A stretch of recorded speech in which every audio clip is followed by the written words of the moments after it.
दोस्तों आदाब, मैं हूं तारिक आजमी और आप देख रहे हैं PNN 24 न्यूज। खबर वही जो हो सही।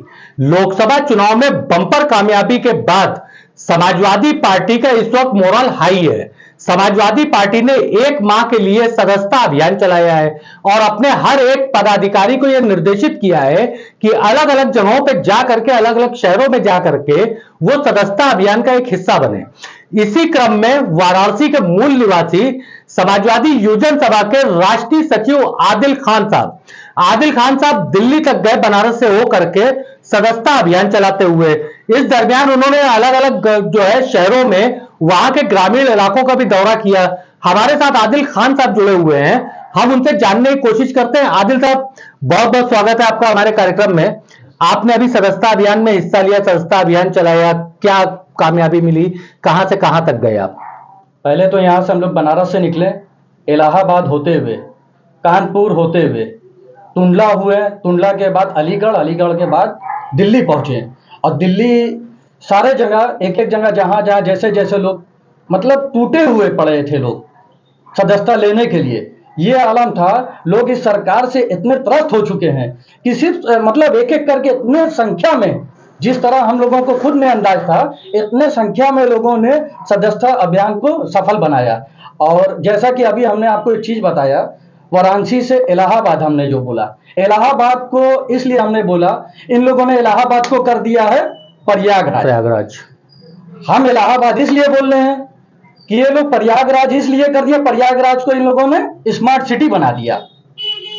नाम बदलने से स्मार्ट सिटी हो जाए तो हर जगह का नाम बदल दिया जाए, और यही ये सरकार यही कर ही रही है। उसके बाद आगे जब हम अपने साथियों के साथ बढ़े, उसके बाद हम लोग कानपुर पहुंचे। कानपुर 2 तबका दिखा, एक तबका जो कि गरीबों का था और एक तबका हम लोगों को दिखा जो अमीरों का था। ये सब चीज यहाँ देखने को मिली। उसके बाद आगे हम लोग बढ़े।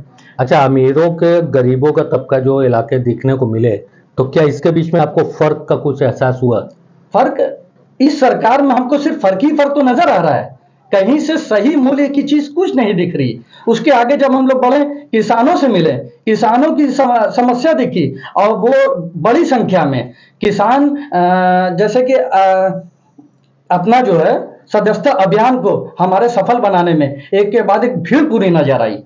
सारा फोटो हम लोगों के साथ खिंचाने में भी थे। उसके बाद जब हम लोग दिल्ली तक पहुंचे, दिल्ली तक पहली बार ऐसा हुआ कि बड़ी संख्या में युवा हमारे साथ जुड़ के और सदस्यता अभियान को बनाया। दिल्ली आपके लाल किले भी गए, हम जामा मस्जिद गए, और यहाँ गए थे, क्या नाम है आपका, करोल बाग गए।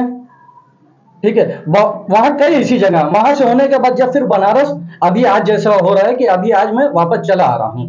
ठीक है, अभी मेरा एक अभियान यहाँ बनारस में भी, अभी अपने दाल मंडी क्षेत्र में भी एक कैंप लगा के भी करने की तैयारी है, जो कि आपके लोता साइड से भी लोगों का बुलावा आ रहा है। और वहां पे इस हमारे बनारस सिटी को भी स्मार्ट सिटी जैसे कि लोग कहते हैं, स्मार्ट सिटी नगर निगम में डिक्लेयर कर रखा है, नगर निगम में हो सकती है, लेकिन ऐसे कहीं नहीं है। अगर मोदी जी को देखना है तो आप उनको बुला के, हम अगर दिखाना चाहें तो अपनी दाल मंडी को दिखा दें, वो स्मार्ट सिटी है। दाल मंडी इलाके में राजा दरवाजा हो गया, बाकी आपका छत्ता तला हो गया, सिर्फ महज 50 मीटर की दूरी पे है, जिसे हमारे प्रधानमंत्री जी बनाए हैं कॉरिडोर। ठीक है, आप वहां की समस्या आके देखेंगे, आपकी आंख पानी से नहीं आंसू से भर जाएगी। अच्छा, एक बात नहीं समझ में आती, इतना बड़ा खूबसूरत सा पार्क बनिया बाग तो बना दिया, बहुत अच्छा बनाया चाहिए, बहुत अच्छा बनाया। पहले हमारे लोग जाके फ्री में जाया करते थे, इस समय 10 रुपया टिकट लेके जा रहे हैं। जल भराव की समस्या पहले हुआ करती थी, अब नगर निगम दावा करता है कि जल भराव खत्म हो गया है। उनको नहीं दिखेगा ना, वो अपने चश्मे से दिख रहे हैं। वो चश्मा उतार क्या है, किसी दिन मेरे मोबाइल पर फोन करें तो उनको हम अपने दाल मंडी में लाके दिखाएंगे कि किस तरह जल जमाव हो रहा है और किस तरह लोग आ रहे हैं जा रहे हैं। अच्छा, ग्रामीण इलाकों में आप गए, जहां किसानों से आपकी मुलाकात हुई, किसानों ने अपनी मूलभूत समस्याओं को क्या बताया? इस तरह से किसान अपनी फसल को उगा रहे हैं, जिसे कि छुट्टा पशु उसको नष्ट कर दे रहे हैं, और MSP पे और भी चीज पे ये सरकार कुछ बोलने। अच्छा, उपचुनाव होने वाला है 10 विधानसभा सीटों का, आप क्या उम्मीद रख रहे हैं, कितनी सीटें आप लोग जीत जाएंगे इसमें से? वो क्योंकि तो कई सीटें इसमें ऐसी हैं जो सपा की ही छोड़ी हुई हैं। सीट तो आप छोड़ दीजिए, अब ये समझ चुके हैं कि सांसदीय क्षेत्र हमारे प्रधानमंत्री जी का जो है वो उनका किला हम लोगों ने हिला दिया है। बस कुछ समय और बचा है किला ढाने में, और बाकी चीज को तो आप छोड़ दीजिए। भाई 1.5 लाख उसका वोट नतीजा उसका फिर भी तो प्रधानमंत्री यहाँ से 1.5 लाख वोट से जीते। 1.5 लाख वोट मतलब कुछ नहीं, ये किला ढह चुका है, ढहने में कुछ समय और बाकी है, हिला दिया गया है, अब कुछ समय बाद ये ढहने को भी सीधा सवाल, 10 विधानसभा के 10 सीटों पे उपचुनाव होने हैं, ठीक है, जिसमें ज्यादातर सीटें ऐसी हैं जो सपा की छोड़ी हुई हैं, तो क्या लगता है आप कितनी सीटों पे उम्मीद आपकी है? पूरी के पूरी हम जीत रहे हैं, पूरी जीत रहे हैं। यही वजह है कि प्रधानमंत्री जी किसी का नमस्ते और सलाम का कोई जवाब नहीं दे रहे हैं। चलिए साहब, ये तो बहुत डिस्प्यूटेड मुद्दा है। आदिल साहब, कई मुकदमे आपके ऊपर हैं, क्या खौफजदा नहीं होते इतने मुकदमों के बाद इस तरीके की गतिविधियां कर रहे हैं? बिल्कुल डर नहीं लगता। मेरे हिसाब से ये ले जाएंगे, ज्यादा से ज्यादा ले जाके हमको जेल में डालेंगे। वो चुटकुला लिखेंगे, हम उनके दीवार पे इंसाफ लिखेंगे। क्यों इनको नहीं दिखाई दे रहा है बांग्लादेश की, इनको दिखाई दे रहा है कि बांग्लादेश में इंसाफ नहीं हो रहा है।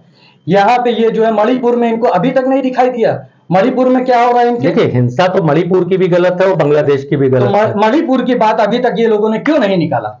उनको अभी तुरंत हुआ तो वहां की बात याद है, वो गलत है तो इसको भी तो गलत आप साबित कीजिए। मैं कहता हूं दोनों गलत है, तो दोनों पे आप बोलिए ना, एक पक्ष वाला काम लेके मत चलिए। ये सरकार एक पक्षी है। बहुत बहुत शुक्रिया आदिल साहब। ये थे आदिल खान, जो युजन सभा, समाजवादी पार्टी की युजन सभा के राष्ट्रीय सचिव हैं। ऐसी खबरों के लिए जुड़े रहे आप हमारे साथ। मैं तारिक आजमी, अल्लाह हाफिज।